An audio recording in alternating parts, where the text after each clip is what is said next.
Hello દોસ્તો, કેમ છો? બધા મજામાં? તો આજે વરસાદી વાતાવરણ છે અને ઘરે મેથી પડી છે, તો આપણે સરસ મજાના ભજીયા બનાવી નાખીએ મેથીના. તો ભજીયા બનાવવા માટે મેં ઝીણી ઝીણી થોડીક મેથી સુધારી લીધી છે.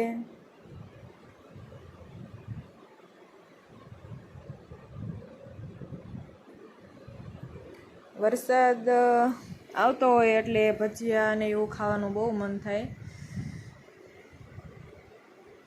તો મેથી સુધારી લીધી છે અને પછી આપણે મરચાંની ઝીણી ઝીણી કટકી કરી નાખવાની છે, કેમ કે ભજીયામાં આનો સ્વાદ બહુ જ સરસ આવે.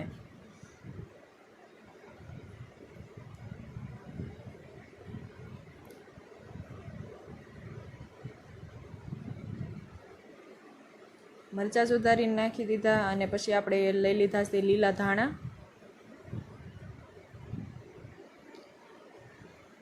પછી આપણે એમાં સ્વાદ પ્રમાણે મીઠું નાખી દેવાનું છે.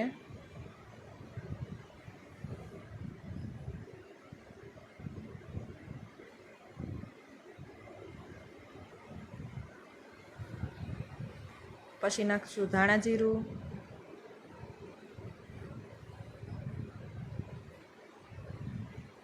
થોડીક એવી હળદર ઝાઝી નહીં નાખવાની, થોડીક એવી હિંગ.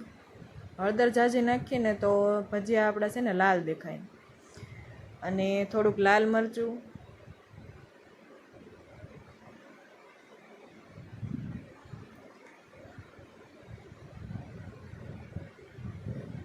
અને પછી આપણે એમાં નાખી દેવાનું છે તેલ.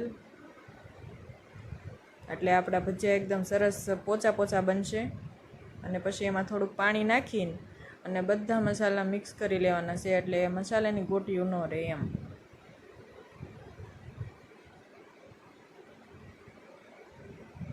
મસાલા મિક્સ થઈ જાય પછી આપણે એમાં નાખી દેવાનો છે લોટ.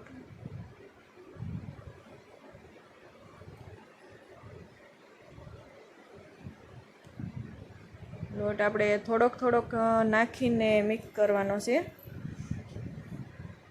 એટલે લોટની ગોટીઓ ન રહે.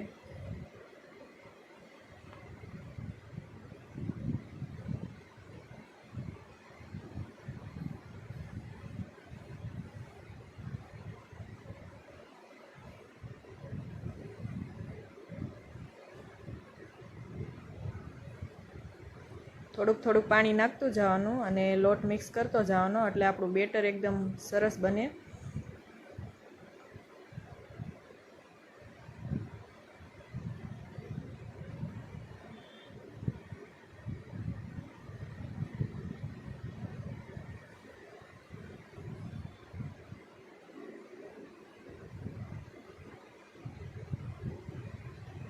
જો આવી રીતના આપણે સરસ મજાનું બેટર બનાવી લીધું છે.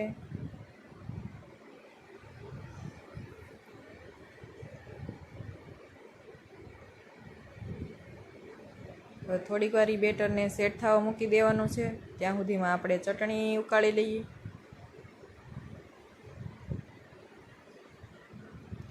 અત્યારે ઘરે લાજવાબ ચટણી પડી હતી તો મેં ઈજ બનાવી નાખી છે.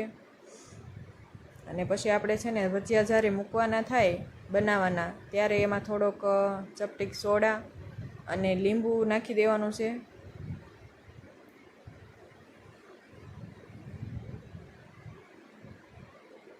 એટલે આપણા ભજીયા છે ને એકદમ સરસ મજાના ફૂલે.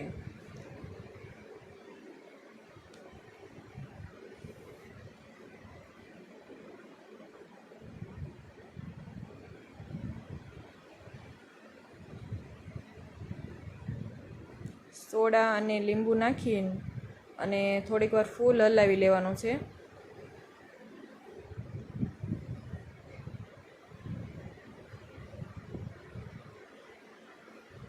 એટલે એ સરસ મિક્સ થઈ જાય.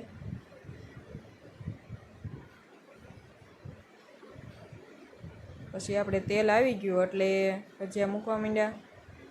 અને બેટર થોડુંક ઢીલું છે એટલે સરસ નહીં દેખાય, મમરી વધારે પડે છે, પણ ભજીયા ટેસ્ટમાં અને ખાવામાં એકદમ પોચા પોચા સરસ બનશે.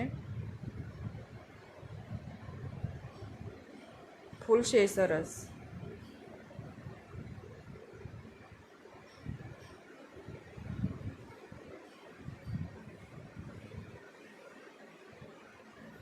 કેમ કે મેથીના ભજીયા છે ને એ આપણે પોચા પોચા બનાવવાના છે, એટલે આપણે એમાં સોડા અને લીંબુ ને એવું નાખ્યું છે. ડુંગળીની પકોડી જો બનાવવાની હોય ક્રિસ્પી, તો એમાં થોડુંક બેટર કડક રાખવાનું હોય, કેમ કે એમાં તો જેટલો મુકાય એમ એ પ્રમાણે જ લોટ નાખવાનો હોય. આપણે એ બનાવીને બતાવશું વિડીયો.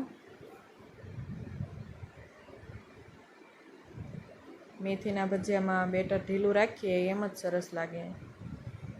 તમને કોને કોને મેથીના ભજીયા ભાવે છે કમેન્ટમાં કહેજો. અને આપણા ભજીયા જો બનીને તૈયાર છે, સરસ મજાના ફૂલા છે.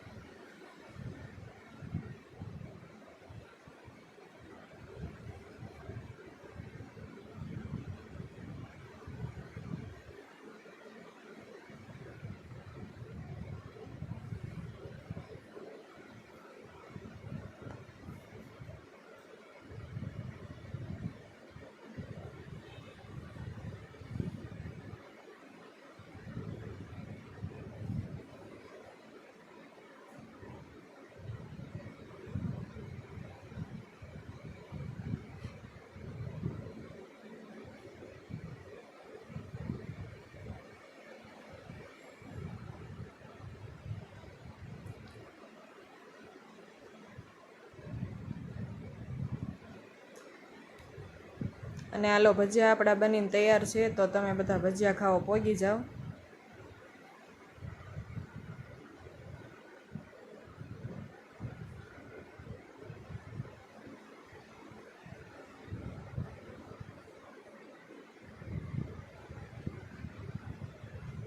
વધુ બેટર ઢીલું લાગતું હતું ને એટલે મેં થોડોક લોટ અંદર ઉમેર્યો છે, તોય મમરી પડે છે. પણ વધુ લોટ હવે ઉમેરવાનો નથી, નહીંતર આપણા ભજીયા સરસ નહીં બને, લોટ વધી જશે.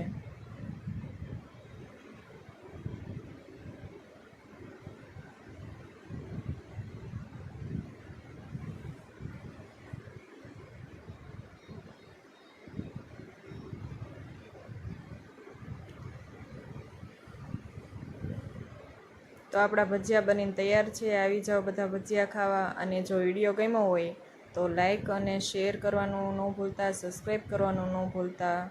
મળશું હવે આગળના નવા વિડીયોમાં. જય માતાજી, જય દ્વારકાધીશ.